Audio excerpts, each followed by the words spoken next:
Les pido por favor que si me ponen la presentación. Bueno, primero obviamente agradecer la invitación a este tan interesante foro franco-mexicano en materia de obesidad, sobrepeso, diabetes. Saludar a todos los compañeros del IMSS, saludar a todos los doctores, a las enfermeras, a los compañeros del sector salud mexicano. En especial quisiera saludar también al doctor Córdoba, exsecretario de Salud. Muy buenas tardes, doctor. Es un gran honor tenerlo aquí. Muchas gracias. Un aplauso, por favor.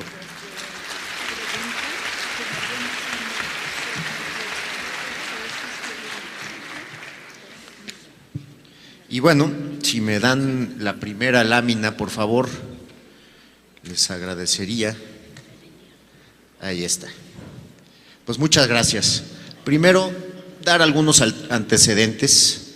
El día 3 de abril del 2013, hace ya un año, el señor presidente de la República, Enrique Peña Nieto, le dio una instrucción muy clara a la Secretaría de Salud en relación con presentar una estrategia específica para la prevención y control de la obesidad y la diabetes.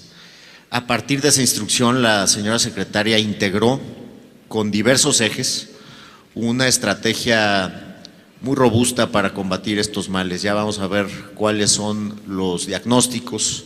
Y en paralelo el Congreso Constituyente, el Constituyente Permanente, también giró instrucciones para que la ley secundaria en materia de publicidad se tomara en cuenta la protección a un sector prioritario que son los niños. En el transitorio de la reforma en materia de telecomunicaciones establece que la Secretaría de Salud será la encargada de emitir las normas para que la publicidad cumpla con los criterios precisamente en salud.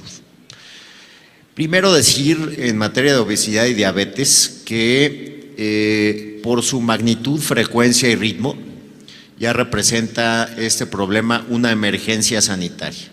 Uno de los problemas más importantes que encara el país a raíz de esta emergencia es el desempeño, desde luego, productivo y económico de los ciudadanos. Vamos a ver datos y evidencia que nos permiten concluir que se afecta de manera directa la productividad, pero también que se afecta y se compromete la viabilidad de México como nación si no logramos hacer dos cosas. Primero, parar el ritmo de crecimiento del sobrepeso, la obesidad y la diabetes, y luego empezar con las siguientes generaciones a que estos índices sean cada vez menores. Algo de datos, acorde con la última información disponible del 2010, México es el segundo país de la OECD con mayor obesidad. 30% es la prevalencia. El promedio de la OECD es 22%, nos ubica en un lugar preocupante después de los Estados Unidos. También de casi 83 millones de personas que tuvieron diabetes en el 2010 en los países de la OECD, el 13% son mexicanos. Estamos hablando que 11% de que 11 millones de personas del universo total de 83 son mexicanos. Estamos hablando, y bueno, aquí mis compañeros, compañeras del IMSS no me dejarán mentir. Ahora vamos a ver cifras de lo que se gasta el IMSS, específicamente en atención de cardiovasculares y diabetes. Son cantidades impresionantes, y en consultas, sin duda la diabetes es la consulta número 1 en el Instituto Mexicano de Seguro Social. También en materia de población femenina hemos subido incrementos drásticos. Somos segundo lugar en obesidad de población femenina, 35%, 24% en el universo masculino. En niños somos el octavo lugar, pero en niñas somos el cuarto lugar, y esa cifra ha venido incrementándose en los últimos 30 años de manera muy relevante. También podemos decir que las principales enfermedades crónico-degenerativas causadas por la obesidad y la diabetes han crecido inversamente proporcional al cuadro que teníamos en 1976, donde básicamente pues la mortalidad estaba asociada a enfermedades infecciosas. Hoy la población mexicana enfrenta un cuadro, una pirámide de mortalidad asociada a crónico-degenerativas y esas crónico-degenerativas asociadas también directamente a sobrepeso, obesidad y diabetes. Este cuadro nos resume la evolución en el tiempo, de conformidad con la última encuesta de salud, 2012, de 2006 a 2012, ganamos casi 2 puntos porcentuales, o más de 2 puntos porcentuales, de prevalencia en materia de diabetes. También se incrementaron desde luego los tratamientos con insulina y se incrementó afortunadamente la población en control. En materia de prevalencia de sobrepeso y obesidad, ahí vemos que también nuestra incidencia creció de manera considerable en mujeres, también subió en hombres, se estacionó en escolares de 5 a 11 y se incrementó en adolescentes de 12 a 19 años. Los gastos, muy importante. El gasto de bolsillo para tratar diabetes y enfermedades cardiovasculares asciende a casi 30,000 millones de pesos. ¿Qué son 30,000 millones de pesos? Pues es el 70% de lo que gasta el Estado mexicano en medicamentos, por ejemplo. Y en materia de gasto público, estamos hablando que entre diabetes y cardiovasculares, llámese hipertensión, el Estado mexicano se gasta 50,000 millones de pesos, que es todo lo que se gasta el Estado mexicano en medicamentos, por ejemplo, o es una tercera parte del presupuesto total de la Secretaría de Salud, que se ha incrementado 5 veces en los últimos 10 años. Entonces, los órdenes de magnitud son muy dramáticos.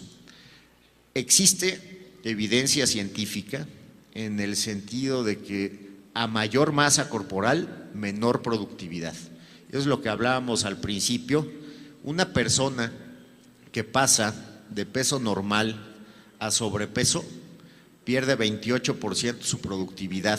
Una que pasa de peso normal a obesidad pierde el 34%, pero una que pasa de peso normal a obesidad grave pierde el 73% de su productividad. Entonces, si argumentamos que esto pone en peligro la viabilidad de México como país, lo estamos demostrando con evidencia y por eso el objetivo de la estrategia del señor presidente de la República, Enrique Peña Nieto, de la cual a mí me toca hoy platicarles sobre el eje de regulación sanitaria y política fiscal.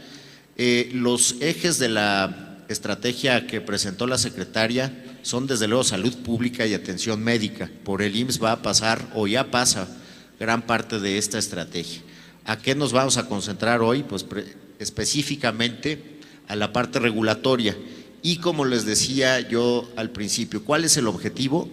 Primero, frenar, estabilizar los indicadores de los 3 padecimientos o las 2 causas y el padecimiento, y después revertir con énfasis, con acento en las siguientes generaciones. ¿Qué hicimos en materia regulatoria en esta reforma? Primero, platicarles de lo que ocurría antes de la reforma. El estatus actual, toda vez que no han entrado en vigor, ya veremos las fechas de entrada en vigor. ¿Qué teníamos en materia de etiquetado, por ejemplo? Una norma que regula la descripción de los contenidos de los productos. Ustedes lo han visto, atrás vemos información nutrimental. Esa información nutrimental per se no nos dice nada si no somos especialistas. Y también teníamos una norma que establecía de manera voluntaria la decisión de establecer algunos datos porcentuales en materia de ingesta calórica. Esa era nuestra norma antes de la reforma.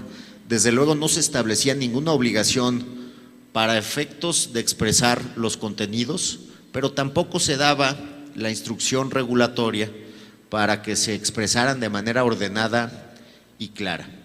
Por eso, las acciones regulatorias que contiene esta reforma, que me parece que es única en el mundo, se establecen en dos grandes ejes. El primero es etiquetado de alimentos. Teníamos, conforme a las prevalencias que vimos, un gran grado de oportunidad para empatar la regulación mexicana al grave problema que teníamos. Nuestra regulación parecía expresar que no teníamos problemas. Y esa se divide a su vez en dos: inclusión de etiquetados frontales obligatorios, inclusión de distintivos nutrimentales. Ahora explico cuál es la razón detrás de estas dos medidas y desde luego publicidad, lo que platicaban nuestros compañeros de panel, para efectos de proteger, digamos que al principal objeto jurídico tutelado de esta reforma, que se llama población infantil. ¿Qué hicimos en etiquetado? Esta es una lámina que nos permite conocer internacionalmente cuáles son las principales escuelas de pensamiento en materia de etiquetado. Hay países que usan paneles nutricionales, hay países que usan etiquetados frontales, hay países que usan GDAs, que son los famosos globitos, y hay países que utilizan semáforos. Pero si vemos en esta tabla, por eso pusimos algunas X, había pocos países, o existen pocos países, y los tres somos países americanos, latinoamericanos, que solamente teníamos implementada una sola medida. Si vemos en el mundo desarrollado, ninguna medida se para sola. Por ejemplo, en Estados Unidos tienen GDAs y panel nutricional, en la Unión Europea etiquetado frontal y GDAs, pero en México solamente tenemos panel nutricional. ¿De qué se trató? De acercar la política pública mexicana a las mejores prácticas internacionales. ¿Cuál era el primer aspecto a considerar? Que en la parte voluntaria de los GDAs, las empresas no estaban dividiendo bien. Las empresas dividían calorías entre 2000, sin importar cuál era la fuente calórica. Y aquí estamos viendo el pastel de fuente calórica que ordena la Organización Mundial de la Salud. La primer reforma que hicimos en este sentido es obligar a los productores de procesados a establecer el contenido calórico del producto y a dividirlo a su vez entre 4 grandes grupos: azúcares, otras grasas, grasas saturadas y sodio, y a dividir las calorías entre los valores que se ven en esa tabla. Vamos a ver ejemplos en un momento más, pero esta gráfica nos permite poder comparar el antes y el después. El antes, información nutrimental poco clara en el panel trasero. Hoy, contenido obligatorio energético del total del envase y el total de la porción, número de porciones contenidas en el producto, contenido calórico total del envase y de la porción y porcentaje que representa, es lo más importante, el contenido calórico en una ingesta diaria recomendada. Este es el ejemplo del refresco de antes. No se ven ahí los globitos, se los platico muy rápido. Este es un refresco de 355 mililitros de 149 calorías. Y lo que se decía voluntariamente es que esas 149 calorías representan el 7% de las azúcares a las cuales tenemos derecho los humanos a consumir. Con la reforma, desde luego, ya que estamos estableciendo numerales para dividir los valores, lo que estamos diciendo son 149 kilocalorías, pero en el segundo espacio de datos estamos estableciendo que es el 41% de nuestra ingesta diaria recomendada.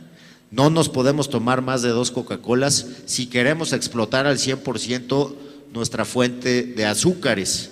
Se ve mucho mejor y es más dramático en los empaques familiares, 3.5 litros por ejemplo. ¿Qué estaba pasando en los empaques familiares?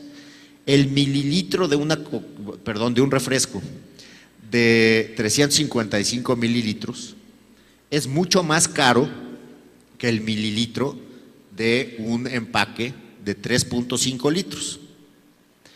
¿Qué hizo el mercado y qué hizo el consumo? Se fue al consumo de mililitros baratos, y eso es dramático para un país que tiene 30% de obesidad. ¿Qué hicimos para efectos de que el consumidor tuviese la información correcta en los empaques? Hicimos lo siguiente: establecer el número total de calorías, que casualmente no se hacía voluntariamente por las empresas en estos empaques grandes, en los chicos sí, pero los grandes no. Establecer son 1.380 calorías. Y esas 1.380 calorías representan casi el 400% de las azúcares que tiene que tomar, conforme al criterio de la OMS, una persona. Entonces aquí se resalta, yo creo, la importancia de la norma mexicana respecto de otras en el mundo, distinta de los semáforos, de los paneles nutrimentales. Estamos dándole la información correcta. Y en el último espacio de datos podemos ver, sí, que son 15 porciones y que cada porción tiene es el 92% de la ingesta diaria recomendada. Entonces, creo que ahí estamos poniendo muy en claro qué es lo que tiene que conocer el consumidor, pero también, como plantearon mis compañeros de panel, es importante generarle incentivos a la industria para reconvertir. Y México integra hoy a su legislación y a su regulación un sello de calidad nutrimental. Este es el incentivo para que los portafolios de los productos procesados puedan ir reconvirtiéndose, primero con un reconocimiento expreso de la autoridad en diversas familias de productos que van desde aceites, pasando por lácteos hasta chocolates, botanas y confitería, y generar este incentivo y conectarlo. Aquí se ve cómo se verían los productos con el sello de calidad, antes y después, con el siguiente eje regulatorio de la estrategia. El siguiente eje regulatorio tiene que ver con la publicidad, y este sello nutrimental va a ser el único amparo que puedan utilizar los productos para poder transmitir su publicidad en horarios infantiles. Primero vamos a ver un poquito de contexto internacional. También plantearon mis compañeros que el esfuerzo en Europa de autorregulación inició hace algunos años a través de una figura denominada EU Pledge. El EU Pledge consiste en que las empresas se obligan a no emitir publicidad infantil de refrescos, chocolates, botanas y confitería. Ese fue un esfuerzo claro que hicieron las empresas, que resulta que de esas empresas que firmaron el EU Pledge, que representan el 80% de las ventas en el continente europeo, pues casi todas tienen presencia en México. Entonces no podíamos permitir en México un doble estándar. ¿Por qué te portas bien en Europa y por qué en México no me cumples o no te comprometes a moderar tu publicidad infantil? Y aquí hacemos un comparativo. Si comparamos nuestro propio esquema de autorregulación con el esquema de autorregulación europeo, perdíamos en todos los rubros. Y la decisión soberana del gobierno de la República fue: pasemos del esquema de autorregulación a un esquema sencillo y objetivo de regulación obligatoria para proteger a los niños. Y este es el producto de esa decisión soberana. Primero, somos el país que inicia un esquema, yo creo que mucho más fácil de regular en materia de publicidad. Somos el primer país en establecer horarios fijos para la emisión de publicidad infantil. No se pueden publicitar chocolates, refrescos, botanas y confitería en horarios de 14:30 de la tarde a 19:30 de la noche entre semana, conforme al horario escolar, sábados y domingos casi todo el día, de 7 de la mañana a 19:30 horas. y los únicos productos que se van a poder publicitar en esos horarios van a ser los que tengan sello de calidad. Ya me están apurando y ya termino. Fechas de entrada en vigor. Los decretos presidenciales entraron en vigor el 14 de febrero. Los lineamientos de publicidad van a entrar en vigor el 16 de abril, así se compuso la reforma. Lo importante en materia de publicidad es que a partir del 17 de julio ya no van a poder publicitarse en horarios infantiles los productos que les hablé, y a partir del 1 de enero los demás o las demás familias. En materia de etiquetado, el 15 de febrero del 2015 tendrán que tener los nuevos etiquetados los productos procesados en México. Conclusión: México compara hoy con el mundo, ya casi me la sé, pero si se me sigue saltando, bueno, ahí está. México hoy es un país que contrasta de manera muy positiva con otras regulaciones del mundo, desarrollado y no desarrollado, por tres cosas. Estamos expresando la base sobre la cual se tiene que calcular el contenido calórico de un producto. Estamos reportando el contenido energético y el contenido calórico en términos porcentuales de los productos, y somos el primer país en establecer horarios fijos para proteger la población infantil. Muchas gracias.